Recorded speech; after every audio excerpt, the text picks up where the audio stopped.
I think the large takeaway from me is a thing I was saying yesterday, Martin, when Rob and I were here, that I think the Cowboys, the idea that we're overreacting to a loss, right? We're overreacting to the Baltimore Ravens beating them. We're overreacting to the Saints.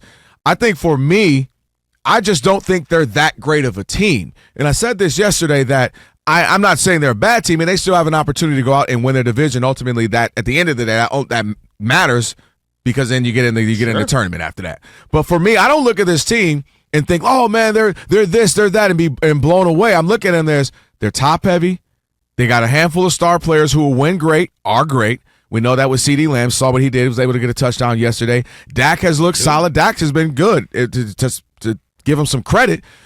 But I'm not overly blown away. I don't look at that team. I don't see a system that makes me think they're going to be good to great. I don't see a system that makes me think that this is a team that can go make a deep playoff run. And this is, and I don't think Mike McCarthy overly wows me where I think he's going to right the ship. So I'm not.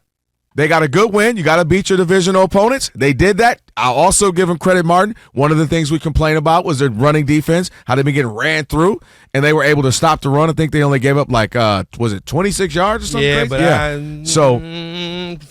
But I'm not going. I'm only giving them game by game. We'll see if they got to go up against the Lions, who have been running the ball extremely well the last couple of seasons. But as of now, I got to give them credit. They stopped the run and they got the win. But I'm not overly impressed either way with the Cowboys. I didn't have great expectations with the Cowboys. So the problem is really, just look at all these highly paid, the top of the market quarterbacks off the top of my Dak, Trevor Lawrence, Jordan Love, bookings out. It's tough on some, like we've seen, not all, Tua.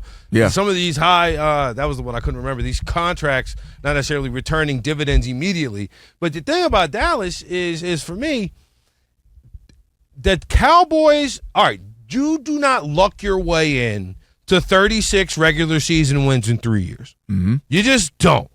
We're not in the NFL, right? It's too hard to do. But what the Cowboys have done consistently is that one thing, they've always been able, they don't play in free agency.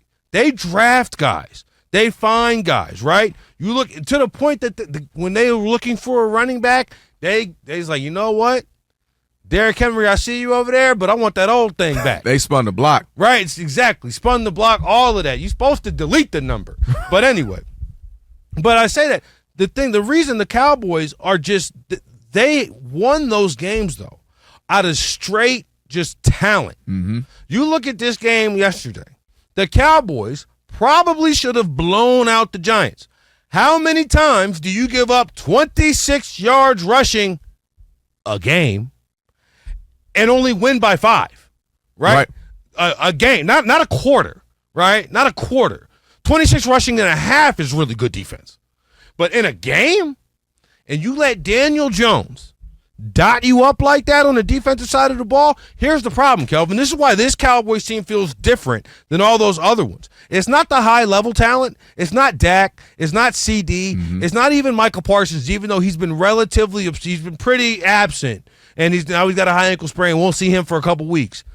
The rest of this roster is just average. They can't run the ball. They can't stop the run, Thursday night notwithstanding. And when you see them stop the run, they're getting dotted up by a receiver who is, don't get me wrong, really great. Yeah. But think about how many adjustments Malik Neighbors made on those two passes. He was wide open. A league average quarterback. Those are touchdowns. Cowboys lose. Final point. The Giants had 4 penalties yesterday.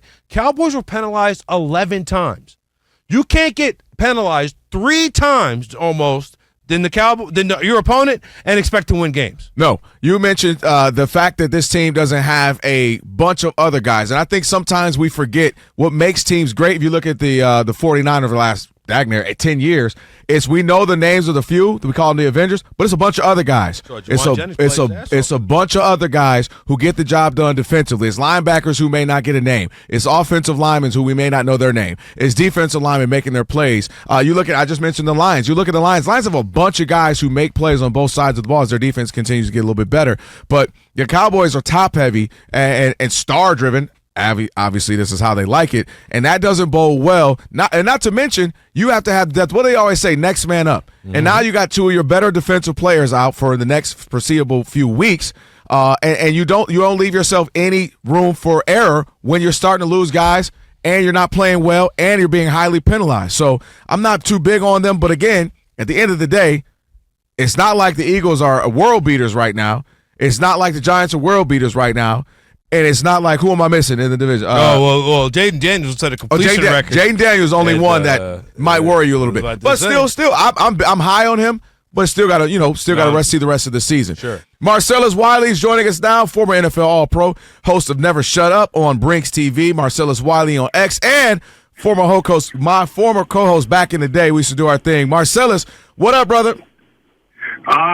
Kelvin, congratulations on the odd couple, my dog. How you feeling, baby? I'm feeling good, man. I appreciate it. Shout out to my man Martin's over here with me, too. What's going on, Marcellus? I'm doing great, man. You with the most talented guy in the game, man. I'm glad he's doing his thing. Come on, man. I'll send you that money a little bit later, bro. I appreciate that. hey, big dog, you're perfect for this, man. We've been having conversations about Travis Kelce, like everybody else. Travis Kelce ain't Kelce-ing right now, right? It doesn't look like the Travis Kelce we used to. 69 yards, you expect that from him, maybe in a Dagny or a quarter at some point. But that's not the case. I want to ask you this. You were an all-pro. You balled out at times. You did your thing. When does a player know, maybe not that you're bad and I need to retire, it's over, but, man, when you've lost a step or when, like, ooh, it ain't what it used to be? Do you know it? Is it only when you see it on film? Is it only when a coach kind of taps you on the shoulder? When does that happen when you know, I'm still quality, I still can play, but dang, I've definitely lost a step or two? Oh, man, you're always the first to know it, but the last to admit it. And it's tough, man, because, it's a game of inches. We all say that. We know that in cliche. But it's also a game of, milliseconds and just 4.6 to 4.65, and you're thinking what's the big difference? Well, the big difference could be a 6-yard loss to a 60-yard touchdown.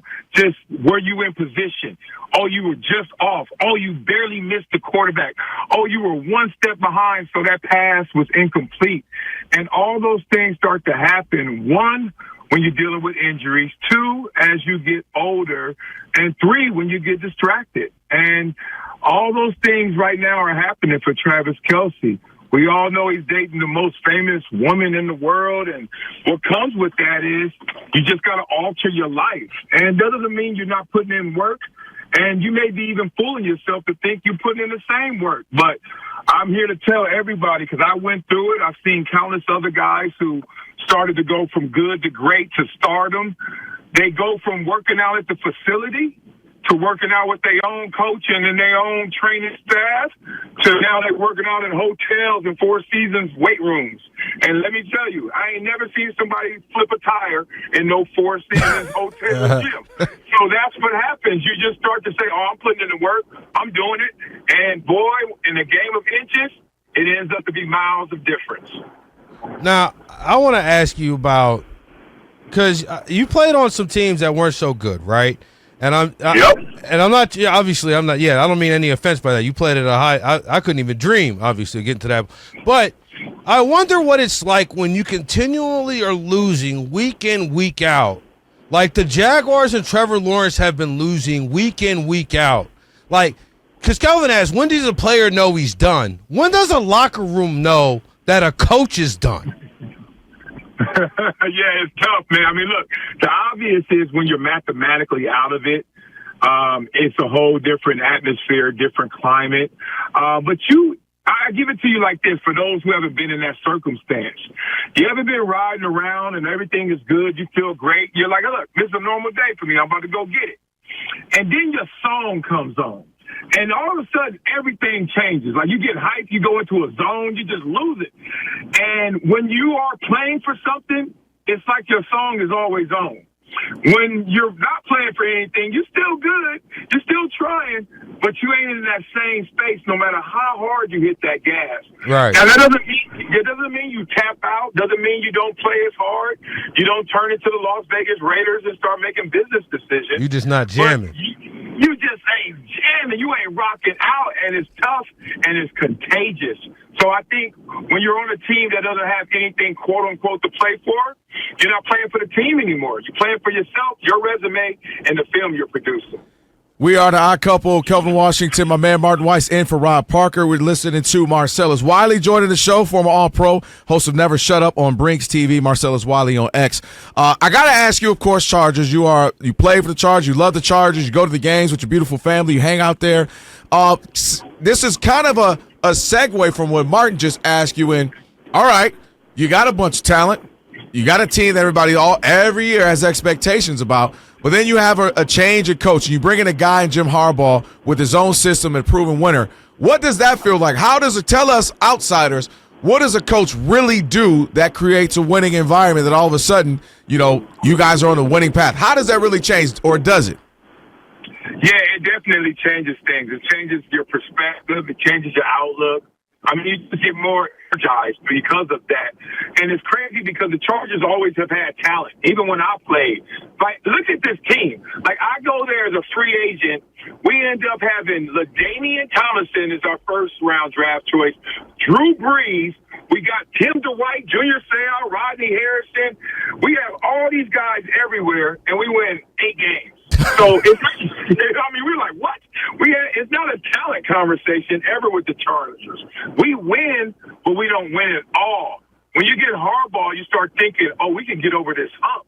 We could potentially win it all. So Harbaugh comes in, a great coach comes in with their resume. It's like you get to go to school now with your big brother, and you just feel tougher. You feel like you batter. You feel like, hey, what you gonna say to me now? I got backup everywhere I go because a great coach not only puts you in the proper position in terms of the X's and O's, but he gives you the confidence to go out there and run through that wall because you believe in him and his philosophy and his scheme. So Harbaugh checks every box. I think our team, once we get healthy, is going to be scary. And in every season, you're going to get hurt. So let's just hope that because we're getting hurt pretty early, that at the end of the year, this team going to be ready to roar and make some noise in the playoffs. Okay, so this quarterback used to make fans run into the wall in frustration, but it looks like Kevin O'Connell has him running through the wall, like you just said. Sam Darnold, they're 3-0, atop the NFC North, and I don't know about – I'll speak for myself. I didn't see this coming. How long does it last, or do you think this is real? I think this is real, man. You got to remember, Sam Darnold was a beast in college. Sam Darnold was number 3 overall. Marcellus, Sam Darnold was in college like 8 years ago. I get it, but you know what? It's funny. I say this to a lot of parents because I coach. And, everybody who pays their registration and signs up little Johnny thinks little Johnny got a chance. And I'm like, yeah, he has a chance, but this is the only chance he has if he's not uber talented because you can't out-train DNA. Right. So if a dude is talented and he works and he wants it, little Johnny in trouble. And I'm just telling mama and daddy that from hello. So Sam Darnold always has been talented, always has tried hard, always wanted it, but wasn't in the right situations. Going to Carolina, not it, brother. You talk about Sam Darnold with the Jets, not it. Even though they liked him in these destinations, they weren't the proper situation. Now, with Kevin, it is working because he has that talent. He has that desire. And I've always been a fan of Sam Darnold, got a chance to connect with him when he was at SC. And I knew that he was the type of guy, like most players, you got to go to the right situation because if you don't, you can't maximize your talent. So I'm here to say that Sam Darnold's finally taking root somewhere where it's right for him and he can display that talent.